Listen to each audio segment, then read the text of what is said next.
Hi everyone, welcome to the channel Psych Learning. It's Deepika here again, and today is literally the last class for the class 12th series क्योंकि आज हम पूरी book complete करने वाले हैं. Today we are going to complete the class 12th NCERT book क्योंकि अभी तक हम चैप्टर 6 और चैप्टर 7 का भी फर्स्ट पार्ट कंप्लीट कर चुके हैं. तो आज हम करेंगे चैप्टर 7 का last part, social influence and group processes, और इसी के साथ हमारे सारे चैप्टर्स की डिटेल्ड एक्सप्लेनेशन कंप्लीट हो जाएगी. And you are good to go for the exams, for the boards. I hope every concept is clear to you, and whatever is not clear, just let me know. You can always ask the questions about that. Right. So let's start with where we left. And also, if you are new to the channel, do subscribe the channel and do turn the notifications on. And also, पहले इसका first part देख लीजिए ताकि आपको second part जो है वो continuation में समझ में आ जाए, क्लियर हो जाए, सो दैट आपको ये ना लगे कि ये कैसे क्या हो रहा है. तो इसीलिए आप कॉन्टिन्यूएशन में जाइए. राइट. तो हमने स्टार्ट करना है कि ग्रुप फॉर्मेशन की स्टेजेस क्या होती हैं. अब देखो, ये जो स्टेजेस है वो ब्रूस टकमैन ने दी थी. सबसे पहले उन्होंने बोला कि सबसे पहले होती है फॉर्मिंग स्टेज. भाई मुझे 12th पास करनी है, मार्क्स लेके आने, मैंने फॉर्म किया, ग्रुप फॉर्म कर लिया, मैंने एक बना लिया. देन स्टॉर्मिंग एज. अब भाई ग्रुप में कौन लीडर बनेगा, कौन क्या बोलेगा, कौन क्या करेगा, ये लड़ाइयाँ तो होंगी ही होंगी, हर ग्रुप का नॉर्मल सिचुएशन है. उसके बाद स्टॉर्मिंग के बाद क्या होता है कि अगर आपका ग्रुप बन गया तो फिर आप क्या करोगे, अब आप नॉर्मिंग करोगे. नॉर्मिंग में बेसिकली क्या होता है कि आपने रूल्स बनाए, आपने नॉर्म्स बनाए कि हाँ ऐसे ऐसे किया जाएगा, ऐसे पढ़ाई करेंगे, ये बोलेगा, ये बताएगा क्वेश्चन, ये बताएगी, ये करेगी, whatever. Then we have performing phase की जो आपने रूल सेटअप करे हैं उस हिसाब से आप जो है काम करना स्टार्ट कर दोगे कि ठीक है मुझे ये करना है, वो करना है, वो करना है. This is how the things will be done. This will be a performing stage. And the last stage, जब आपके बहुत हो गए, एग्जाम हो गए, you pass, you cleared and you top the exam, आप उस ग्रुप को अडजर्न कर दोगे, खत्म कर दोगे. अब जरूरी नहीं होता कि सारी के सारे जो ग्रुप्स हैं उसमें अडजर्निंग हो, बट होती है तो ये भी एक पार्ट है. ऑल्सो स्टेजेस ऊपर नीचे भी हो सकती है, बट ये स्टेजेस है जो सीरीज में ब्रूस टकमैन ने दी थी. So this is you have to learn. इसके अलावा हम बात करते हैं कि ग्रुप का स्ट्रक्चर क्या होता है, ग्रुप के एलिमेंट्स क्या होते हैं. तो पहला एलिमेंट क्या है, रोल. कि का रोल क्या है, आपका काम क्या है, आप ग्रुप में हो तो आपका रोल क्या है. जैसे मतलब फैमिली में हो तो एज ए डॉटर आप क्या करना है, आप एज अ वाइफ क्या करना है, as a daughter in law आपको क्या करना है. इसके अलावा नॉर्म्स क्या है, उस ग्रुप में रूल्स क्या है, कैसे किस तरह से बात करनी है, कैसे किस काम को करना है, किस काम को नहीं करना है. This will be your norm. Then you have a status in the group कि आपका क्या स्टेटस है. So ascribed status is basically which you get just by your birth. कि ये एस्क्राइब्ड से ये आपका स्टेटस है, आप घर में मम्मी हो, पापा हो, whatever the thing you are, बहन हो, भाई हो, बड़े हो तो दादी हो, दादा हो. अचीव्ड स्टेटस क्या होता है, जो आपने अचीव किया. For example you became an architect and everybody will listen to you कि देखो ये बोल रही है घर ऐसे बनाओ तो सही बोल रही होगी, वी शुड डू दिस. समझ आया, this is achieved status. Then we have cohesiveness. अब ग्रुप में ना एक कोहेसिवनेस, एक मिल बांट के रहना होना चाहिए. मतलब आपको दूसरे वाले ग्रुप मेंबर से प्यार होना चाहिए, ऐसा लगना चाहिए कि हाँ ये मेरे ग्रुप का मेंबर है, हम सब मिल बांट के रहते हैं. तो ये कोहेसिवनेस आपको ये शो करनी है. लेकिन कई बार इस कोहेसिवनेस की वजह से एक प्रॉब्लम हो जाती है जिसे हम कहते हैं ग्रुप थिंक. सुना है कभी नाम इसका? ओके. तो ग्रुप थिंक बेसिकली क्या होता है, ये एल्विन जेनिस ने टर्म दी थी. इसमें क्या होता है कि लोग ना एक ही टॉपिक जो बोला जाता है उसको मान लेते हैं और कोई अपना उसमें पॉइंट ऑफ व्यू देता नहीं. That is called group think. ठीक है, कि जिसने बोला ये हाँ, सब बोलते हैं हाँ हाँ हाँ ठीक है ठीक है ठीक है. तो ग्रुप थिंक क्या क्या रीजंस की वजह से सही हो सकता है, जैसे कि आप क्रिटिकल थिंकिंग को रिवॉर्ड करो कि हाँ अलग सोच है, लाओ क्या है, कोई ऑल्टरनेटिव ऑप्शन देखो कि और क्या क्या हम कर सकते हैं. बाहर के लोगों को बुलाओ कि एक बार आप करना, क्योंकि हम तो अंदर के, हम तो अंधे हो गए हैं ग्रुप के, उसमें हम वही बोल रहे हैं जो ग्रुप के सब लोग बोल रहे हैं. फोर्थ होगा कि आप मेंबर को इनकरेज करो कि आप फीडबैक दो. ये नहीं कि आप नहीं नहीं हम आपकी फीडबैक नहीं सुनेंगे, बस यही सही है यही बोलो, ऐसा नहीं होना चाहिए. Right, this is it. इसके बाद हमारे पास ना ग्रुप के टाइप्स भी होते हैं कि ग्रुप किस तरह के हैं. So you have primary group, you have secondary group. तो प्राइमरी ग्रुप क्या होंगे, जो आपको मिले हैं, आपको चॉइस नहीं है कि आप उसमें चाहते हो या नहीं चाहते हो, आप बस हो उसका part, that is your primary group. Secondary group will be your, अपनी मर्जी से आप गए हो, बैडमिंटन हो गया, क्रिकेट मैच का ग्रुप हो गया, आपने ज्वाइन किया, आप छोड़ भी सकते हो अपने हिसाब से, मर्जी है. फॉर्मल ग्रुप्स होते हैं जहाँ पर आपको फॉर्मली बात करनी है, जैसे ऑफिस हो गया, स्कूल, कॉलीग्स, ये सब. इनफॉर्मल ग्रुप्स क्या होंगे, जहाँ पर अपने हाँ हेलो हाय कैसे क्या बात करनी है ऐसे आप बात कर सकते हो, that will be your informal group. In group will be your own group and out group will be others group. ठीक है, तो वी फीलिंग यानी मेरा ग्रुप, मेरी फीलिंग, वी वाला फीलिंग उसमें आ रहा है, that is in group.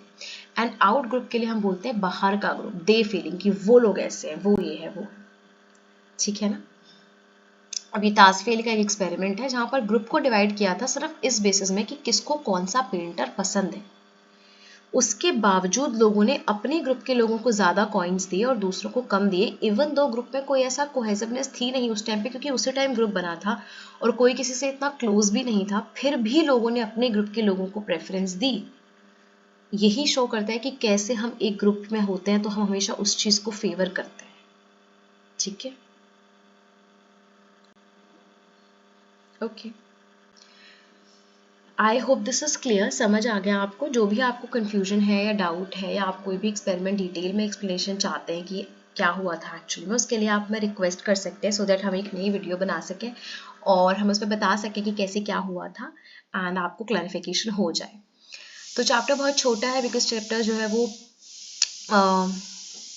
Cut हो गया है सिलेबस। आई होप आप सबको पता होगा कोविड के टाइम से ही सिलेबस जो है वो कट हो गया है, अब वो चैप्टर नहीं ऐड होंगे तो उतना ही सिलेबस अब आएगा। तो ये चैप्टर पहले बहुत बड़ा हुआ करता था, सो गुड फॉर यू, छोटा सा करना है, थोड़ा सा करना है, आप याद कर सकते हैं। तो इन्फ्लुएंस वगैरह जो है बहुत ही कम है। आप देखो सिर्फ दो चीज़ें, एक होता है सोशल फैसिलिटेशन। फॉर एग्जाम्पल आपने पोएम याद करी थी, बहुत अच्छे से करी है, अब लोग दिखे तो आप उनके सामने और अच्छे से प्रेजेंट करोगे ना, that will be your social facilitation. अगर मैं बोलूँ दीवार को देख के बोलो तो तुम लाइक हाँ क्या ही रिप्लाई करेगी दीवार, बट जब आपको पता है कि कोई आपको रिप्लाई करेगा अच्छे से, आपको वो करेगा, आप क्या करोगे, आप अच्छे से उसमें बिहेव करोगे। ठीक है ना, this is social facilitation. Then you have social loafing. Social loafing is basically कि ग्रुप में जब इंसान ना काम नहीं करता ये सोच के कि मेरा उसे पता चल रहा है कि मैं कुछ करूँ या ना करूँ, तो मैं नहीं करता काम। ठीक है, तो अब जैसे क्या होता है, क्यों होता है ऐसा, क्योंकि लोगों को लगता है मैं रिस्पॉन्सिबल नहीं हूँ, किसे पता लग रहा है मैंने किया या नहीं किया है। मोटिवेशन नहीं होती लोगों की कि नहीं हमें अच्छा करना है अपने ग्रुप के लिए। ग्रुप परफॉर्मेंस को कंपेयर नहीं किया जाता कि नहीं हमारा ग्रुप जीतेगा। तो इसके अलावा लोगों में आपस में कोऑर्डिनेशन नहीं होता और बिलोंगिंगनेस कम होती है। तो लोग क्या करते हैं, ठीक है बस ग्रुप में है, ग्रुप में है, जैसे टग ऑफ वॉर होता है, उतना ताकत वो लगाते ही नहीं है जितना वो लगा सकते हैं, है ना। बस ऐसे पकड़ के हल्के से खड़े हो जाते हैं, अगर वो थोड़ी भी ताकत लगाए ना तो एक्चुअली में गेम टफ हो जाए, बट वो उतना करते ही नहीं है। इसे हम कम कैसे कर सकते हैं कि हम हर किसी के एफर्ट को आइडेंटिफाई करें कि हाँ तुमने कितना किया, तुमने कितना किया इस प्रोजेक्ट में काम, कमिटेड बनाए उनको प्रेशर दे कि आपको अच्छा काम करना है, और इंडिविजुअल काम की वैल्यू हम उसमें बढ़ाएं और लोगों को बोलें कि देखो ग्रुप कोहेसिवनेस बहुत इंपॉर्टेंट है, आप जो कर रहे हो अपने ग्रुप के लिए कर रहे हो। तो फिर इस केस में हो सकता है कि लोग काम करें। तो लतानी का एक एक्सपेरिमेंट है यहाँ पर, उन्होंने क्या किया, उन्होंने एक बच्चे को बोला ताली बजाओ तो उसने बहुत तेज बजाई, दो को बोला थोड़ा धीरे हुई, तीन को बोला और धीरे हुई। जैसे जैसे लोग बढ़ रहे थे टोटल ताली की आवाज तो बढ़ रही थी, लेकिन इंडिविजुअल जो एफर्ट्स बच्चे लगा रहे थे ना वो कम हो रहा था। क्यों? क्योंकि बच्चों को लग रहा है हम तो 4-5 लोग हैं, किसे पता लग रहा है कौन कितनी कर रहा है, बट अकेले है तो बच्चों को पता है भाई मैं कितनी देर दबा रहा हूँ, कितनी देर में क्लैप कर रहा हूँ, समझ में आ रहा है। हाथ आप खुद देखो, जब आप ऑडियंस में बैठे होते हो आप बस ऐसे करते हो टच से, हाँ ठीक है, क्या जरूरत है अपने हाथ को दर्द देने की, क्लैप करने की, बिकॉज नहीं पता चल रहा कि कौन आवाज दे रहा है कौन नहीं दे रहा है, कितनी आवाज किससे आ रही है। तो ग्रुप में हम क्या करते हैं, हम थोड़े ढीले पड़ जाते हैं। जैसे ग्रुप प्रोजेक्ट होता है तो थोड़ा सा करके हाँ ठीक है, अगर आपको वही प्रोजेक्ट इंडिविजुअली दो तो आप इतना मेहनत से करते हो। तो दिस इज सोशल लोफिंग, इस पर भी क्वेश्चन आ सकता है। And the last topic for the day, for the book, for the series is group polarisation. एक ग्रुप क्या होता है ना, वो कई बार पोल्स अपार्ट में डिसीजन लेता है। जैसे कि फॉर एग्जाम्पल कोई स्कूल में लेट आया, कोई कंपनी में लेट आया, तो आप बोलोगे इसे या तो जॉब से निकाल दो या फिर ठीक है कुछ मत करो कोई बात नहीं छोड़ दो।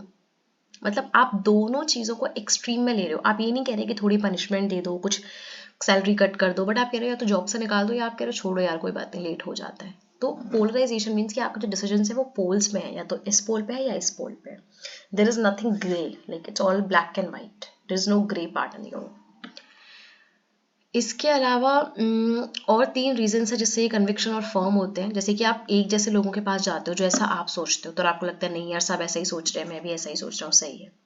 बैंडवैगन इफेक्ट क्या होता है, जब आपको लगता है कि पब्लिक इसको वैलिडेट कर रही है तो आप सोचते हो कि मैं जो सोच रहा हूँ वो बिल्कुल सही है, बिल्कुल परफेक्ट है। इसके अलावा लास्ट क्या होता है, जब आपको एक जैसे लोग मिलते हैं तो आप क्या करते हो, आप ग्रुप से आइडेंटिफाई करने लगते हो और फिर जो ग्रुप कहता है उसे मान लेते हो कि हाँ कैपिटल पनिशमेंट देनी चाहिए, हाँ देनी चाहिए। So this is we have to.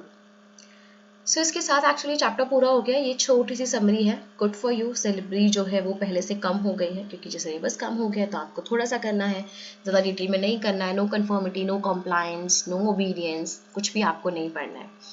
तो चैप्टर फिनिश हो गया, सीरीज फिनिश होगी, क्लास 12 की पूरी बुक फिनिश हो गई है। आई होप आपको सब कुछ समझ में आया है। जो आपको समझ नहीं आया, as I always say, you are very very open to ask anything, any doubt you have. And also if you want the personal assistant, आप पर्सनल ट्यूशंस के लिए भी हमें कॉन्टैक्ट कर सकते हैं।